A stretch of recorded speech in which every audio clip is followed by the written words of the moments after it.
फिर क्या साढ़े किलो जोगट जब हमारी बात हुई तो उसका कहना था कि जिला भर में बिल्कुल 1864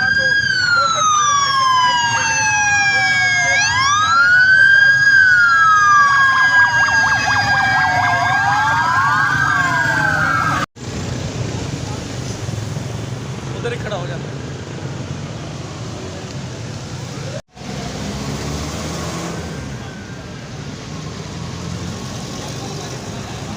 साइड पे आना बात जी जी चलो भाई शाबाश।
लगभग हर जगह और हर एरिए में आपकी हिफाजत के लिए मौजूद हैं और उसके साथ साथ जनरल इलेक्शन 2024 के काम को अमन अमान और पुरसकून तरीके से तकमील तक पहुँचे। इसमें मेरे साथ तमाम एजेंसीज़, तमाम लोग, तमाम थानों की पुलिस और तमाम डिवीज़न के एसपी साहबान मौजूद हैं जो इस फ्लैग मार्च में, और हमारे साथ पूरे मुल्तान का जो एरिया है हमारा, जहाँ से ट्रैफिक बग़ैर किसी ब्रेक के गुजरेगी, हम वहाँ तक जाएंगे और लोगों को ये मैसेज देंगे कि जनरल इलेक्शन फॉर ऑल है और तमाम लोग अपने इलेक्शन के वोट कास्ट करने तक अपने आप को पुरसकून महसूस करें, महफूज समझें। उनकी जान और माल की हिफाजत के लिए पुलिस हर जगह चाको चौबंद मौजूद है।